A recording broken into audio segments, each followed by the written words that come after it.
Dulu kita tawar-tawarkan pada diem. Begitu sekarang ada yang masuk, ini konsorsium, beliau-beliau ini masuk, Pak saya kok enggak ditawari Pak, Pak saya kok enggak diajak Pak.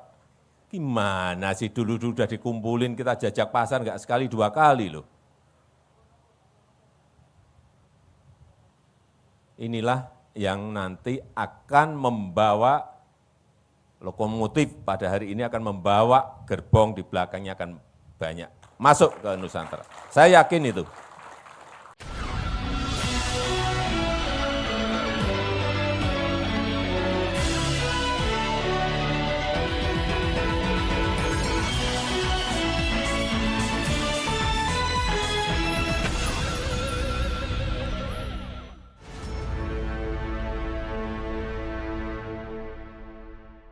Assalamualaikum warahmatullahi wabarakatuh. Apa kabar? Kembali berjumpa dengan saya Irsubun Arif dari Forum News Network. Masa depan ibu kota Nusantara. Ini proyek mercusuar yang semula diharapkan bakal jadi warisan Jokowi yang bakal dikenang oleh seluruh bangsa Indonesia itu makin nggak jelas gitu ya. Saya memilih kalimat itu mungkin supaya lebih netral daripada saya omongin bakal mangkrak, memastikan mangkrak karena banyak yang baper ya kalau ada yang ngomong seperti itu. Para investor yang masuk ke IKN bahkan sudah melakukan groundbreaking ternyata tidak melanjutkan pembangunannya. Yang mengejutkan, kabar itu diungkap oleh Menteri Perumahan Marwarar Sirait yang sebelumnya itu dia mengaku bergabung dalam grup para investor yang melakukan groundbreaking di IKN pada bulan September, masa terakhir pemerintahnya setahun menjelang pemerintahan Presiden Jokowi berakhir ya. Pada waktu itu ketika ditanya wartawan dia menyatakan saya ikut Pak Aguan, kata Marwarar. Dan Aguan ini memang waktu itu menjadi ketua konsorsium Nusantara begitu ya. Disebutnya ada 10 grup perusahaan yang waktu itu melakukan groundbreaking di IKN. Nah, ketika di eranya Pak Prabowo ini kan kemudian ternyata Marwarar dipilih menjadi salah satu menteri ya, salah seorang menteri yakni Menteri Perumahan. Nah, ini saya baca di detik.com Selasa sore ini tanggal 21 Januari. Jadi masih fresh from the oven ya. Menteri Perumahan dan Kawasan Pemukiman Marwarar Sirait mengungkap rencana pemerintah itu untuk meninjau ulang kinerja investor di ibu kota Nusantara, Kalimantan Timur. Katanya hal ini menyusul temuan lambatnya proses pembangunan proyek swasta di sana. Marwarar yang biasa disapa dengan ARA ini menjelaskan saat ini banyak groundbreaking proyek sudah dilakukan di IKN, namun proyek yang diteruskan pembangunannya sedikit. Oleh karena itu pemerintah akan menanyakan komitmen swasta yang berinvestasi di IKN. Tadi kita diskusi panjang soal bagaimana peranan swasta di IKN. Karena yang groundbreaking banyak, tapi yang membangun sedikit. Tadi saya sudah diskusikan Pak Bas, ini maksudnya Basuki Hadi Mulyono yang sekarang jadi Kepala Otorita IKN, itu juga setuju.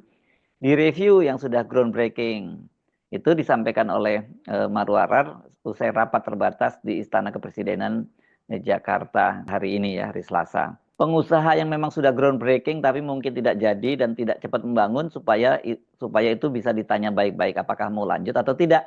Nanti akan diberikan kepada yang memang serius mau membangun sehingga kesempatan itu jadi produktif waktunya. Marwarar itu mengutip pernyataan Presiden Prabowo yang sudah memberikan arahan agar swasta harus diutamakan untuk membangun IKN. Ya pasti ya, karena memang anggaran pemerintah sendiri kan sulit banget ini ya sekarang boro-boro untuk bangun IKN.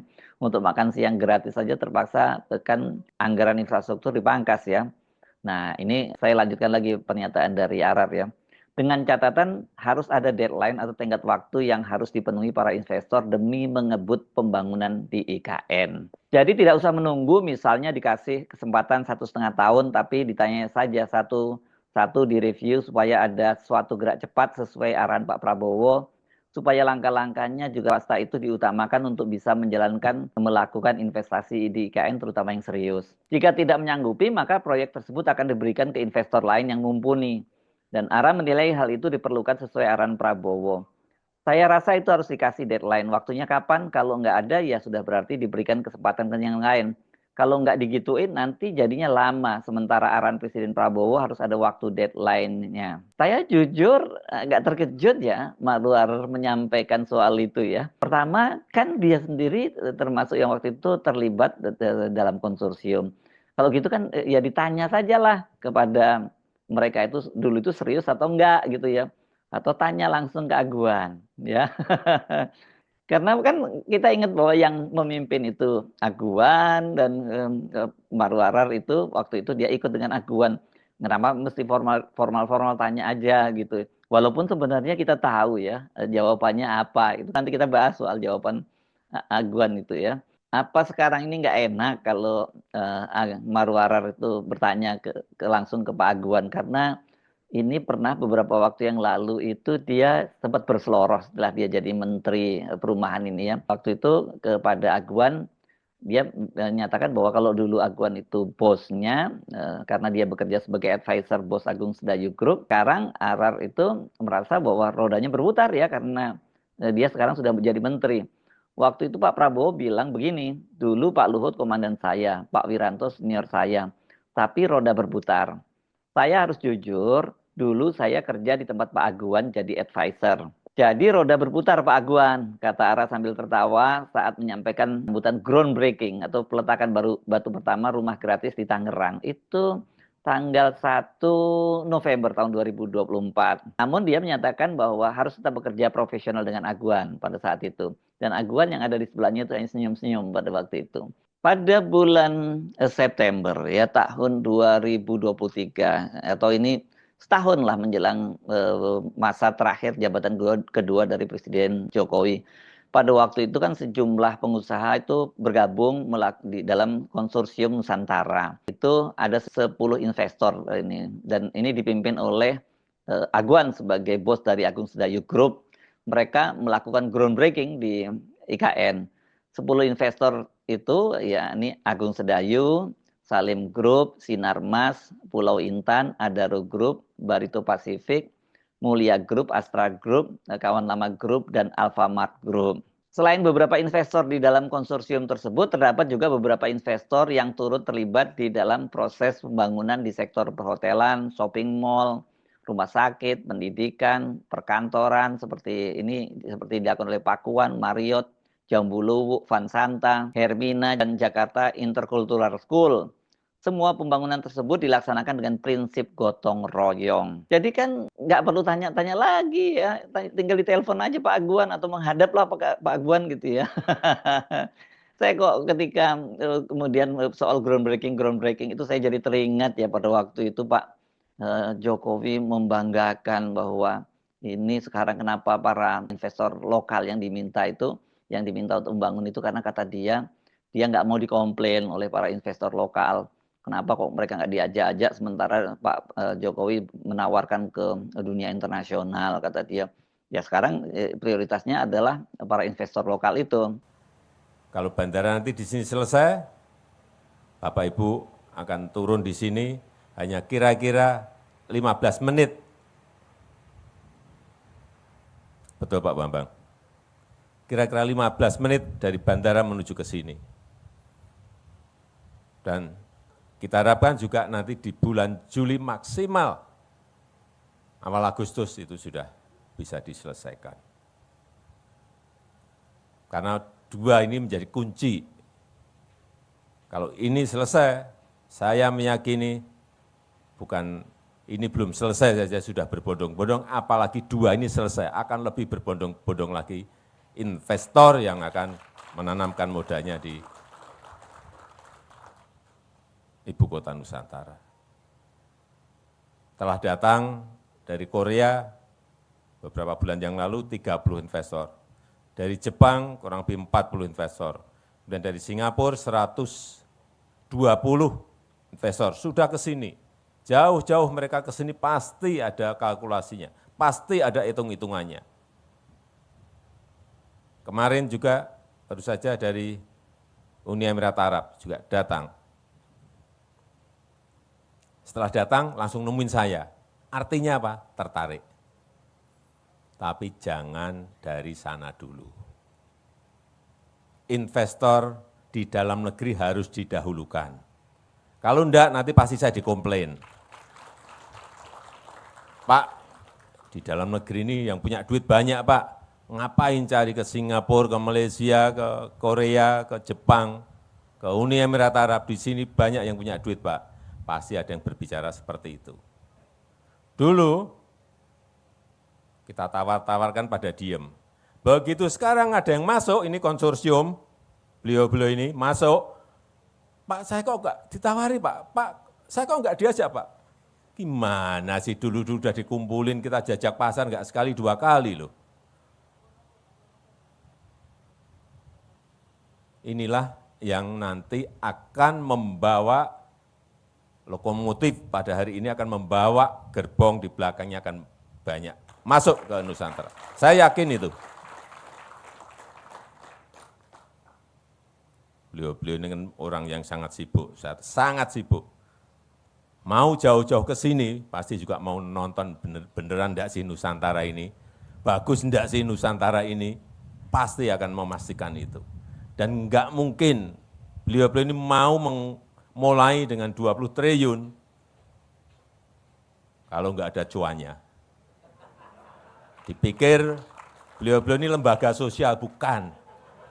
Menanamkan, datang menanamkan, modalnya pasti akan mencari keuntungan yang sebesar-besar, dan itu wajar. Wajar. Oleh sebab itu, saya mengucapkan terima kasih kepada Pak Aguan dan kawan-kawan yang hadir pada sore hari ini memberikan confidence, memberikan rasa percaya diri pada Nusantara bahwa ini sangat diminati oleh investor. Saya termasuk waktu itu juga yang bertanya-tanya, ada apa ini kok tiba-tiba ini para Taipan ini rame-rame melakukan groundbreaking di IKN. Karena kan mereka ini para Taipan ini mereka adalah selalu follow kekuasaan, follow the power ya. Mereka selalu mengikuti siapa yang akan berkuasa, dan biasanya kalau udah setahun menjelang masa jabatan seorang presiden itu, apalagi periode yang kedua, dia sudah ditinggalkan. Mereka pasti akan mencari bos baru, siapa yang akan terpilih menjadi presiden dan bisa ditempel oleh para Taipan itu. Ya memang begitu, karena hidup di Indonesia ini kalau Anda berbisnis dan tidak punya akses pada kekuasaan itu berat gitu. Tapi kalau bisa punya akses kekuasaan bisa atur semuanya gitu ya. Nah tapi kok ini menurut saya agak aneh pada waktu itu gitu. Saya menduga pasti ini dipalakin kalau Bung Rocky menyebutnya seperti itu ya, para Taipan ini. Belakangan ternyata dugaan itu benar, karena Aguan dalam wawancaranya dengan Tempo kan waktu itu menyatakan bahwa mereka itu melakukan groundbreaking itu karena diperintah oleh Presiden Jokowi, dan itu untuk menyelamatkan muka presiden. Clear ya, jadi bukan karena kemauan mereka, tapi kemauan dari Pak Jokowi yang mungkin sangat malu karena bolak-balik ngomong bahwa sudah antri untuk investor di IKN itu, dan kemudian bahkan waktu sempat menyatakan oversubscribe segala macam ya, tiba-tiba begitu Pak Jokowi mundur kok belum ada yang investasi di sana. Makanya kemudian Pak Jokowi bahasa halusnya minta tolong para Taipan ini. Sementara kalau bahasa premannya ya dipalakin lah ini sama Pak Jokowi. Dan pada waktu itu kan tadi seperti Pak Jokowi ini investasinya sampai 20 triliun gitu. Jadi kalau sekarang nggak berlanjut groundbreaking-nya nggak perlu kaget gitu ya, karena Pak Jokowi sudah tidak lagi jadi presiden, dan mereka juga melihat bahwa ya ini nggak ada prospeknya lah untuk menanamkan investasi triliunan di IKN itu. Kalau mereka sekarang melanjutkan, ya jadi secara bisnis dipastikan itu akan rugi gitu. Soal ini pada waktu Pak Jokowi itu kan kita tahu Pak Jokowi itu sudah bahkan itu jadi seperti sales promotion boy ya untuk IKN ini, kemana-mana dalam forum-forum internasional dia menawarkan kepada para kepala negara yang dia temui ketika dia berkunjung ke negara-negara misalnya ke Timur Tengah dan sebagainya, juga menawarkan untuk investasi di IKN. Nah tapi kalau yang saya paling ingat itu adalah ketika Pak Jokowi, saya kira Anda juga masih paling mengingat momen ini, berkunjung ke Singapura dan menawarkan kepada warga Singapura untuk pindah ke IKN. Investment in Indonesia will continue to be safe and also the continuity of Nusantara Capital Cities development, a world-class smart city surrounded by nature, green city with 65% forests, first carbon neutral city in Indonesia, which has world-class education and health facilities. Nusantara will be comfortable city to live in and to do business. I know housing prices here have risen very high. Maybe living in Nusantara can become an option. So now our remain is for you to jump on board and join with us together to become a multi-trillion-dollar economy. So I suggest you, don't wait too long. Don't just sit and watch. This is a golden opportunity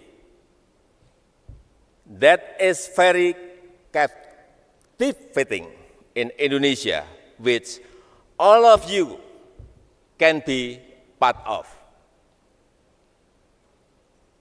Thank you. Nah sekarang ini ARA yang juga orangnya Aguan malah bilang begitu ya, bahwa banyak yang groundbreaking tapi pembangunan nggak dilanjutkan. Sebenarnya ARA sudah tahu lah ya. Kenapa tapi dia mesti ngomong begitu ya? Apakah ini formalitas saja menunjukkan pada Pak Jokowi, karena bagaimanapun juga dia ini sebenarnya meskipun dia adalah kader Gerindra, tapi posisinya di kabinet itu dia adalah orangnya Jokowi. Mungkin dia akan tetap menunjukkan pada Pak Jokowi sebagai rasa terima kasih, Pak, saya tetap berjuang loh ya, walaupun ini peluangnya kecil gitu ya. Padahal kan waktu itu omongan Aguan itu udah sempat bikin geger ya. Karena pada waktu itu banyak yang menafsirkan ya sinyal dari oligarki sudah meninggalkan Jokowi. Dan sebenarnya itu biasa ya, karena Jokowi tidak jadi presiden ditinggalkan lah oleh para taipan oligarki ini.